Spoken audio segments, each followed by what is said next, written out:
Welcome to Chris R. Rado Art Critique video.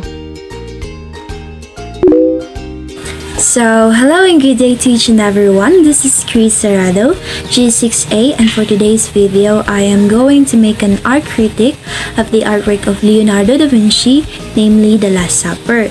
So, The Last Supper by Leonardo da Vinci was produced in 1495 to 1498 and is considered as one of his famous artwork at the Renaissance era or the Renaissance period. So the artwork can be viewed now at Convent of Santa Maria del Grazie, Milan. So, the painting, as we all know, depicts Jesus Christ and his apostles during the Last Supper before he was crucified, at the point when Jesus Christ tells his apostles that one of them will betray him. So, as we can see here, it happens in the dining room that depicts one of the most well-known moments of the New Testaments. In the painting, as we can see, there various or different reaction to what Jesus Christ tells them. You can see their shock and disbelief at what is happening, probably because they can't believe that someone will betray Jesus Christ, especially that they were his apostles.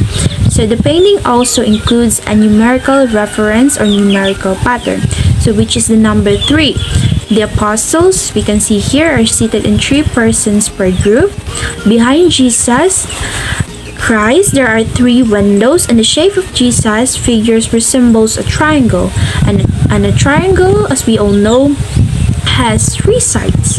So his hands are at the golden ratio of half the composition's height. So I also conducted a research to know who was in the picture besides Jesus Christ. So the first group is Bartolome, James, son of Alpaeus, and Andrew, who looks surprised. The second group, which is composed by Judas Iscariot, who is taken aback by the sudden revelation. Peter looks stormy, and John, the youngest of the group, just simply looks won by the revelation. So the third group, Thomas, who looks very upset, James looks so shocked, and Philip looks like he wants an explanation. And the last group, which is composed of Matthew, Jude Thaddeus, who looks at Simon the Zealot, who looks for an answer. So now I will analyze the chosen artwork. So the meal takes place within an almost austere room, so that the viewer focuses on the action taking place in the foreground. So dark stressed lines in the wall on either side, while the back wall is dominated by 3 windows that looks out on undulating landscape recalling Milan's countryside. So Leonardo represented the space by using linear perspective, a technique rediscovered in the Renaissance that employs parallel lines that converge at a single vanishing point to create the illusion of depth on a flat surface. So he placed the vanishing point at Jesus' right temple, thus drawing the viewer's attentions towards the main subject. So here we can also see different types of colors. So they were not exposed highly and were equally added to what the scenery wanted to portray, which makes it more eye-appealing. Very high saturation of colors may sometimes affect the way we see the artwork and its appeal. So it's better to balance the level of the scenery. So the theme and the painting composition is extraordinary since it does not reveal betrayal at first sight.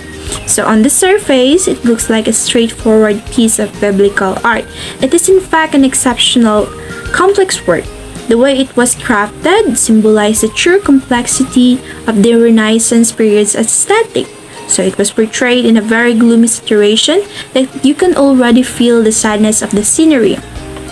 By seeing this art complex or by looking at the facial expression, the gestures, and the position of the body that the apostles portray were the visible consequences of all sensation and feelings human beings hide inside themselves. So I can say that the overall mood that the painting portrays is sadness, for it will be the last meal of Jesus with his apostles. So you can also see here the disbelief or the disagreement of the 12 disciples upon hearing what has been said. So So when I look at this artwork, I believe it was a success because I can see that Leonardo da Vinci did an excellent job of balancing the colors, the artistic texture, and the principles that he put into the artwork.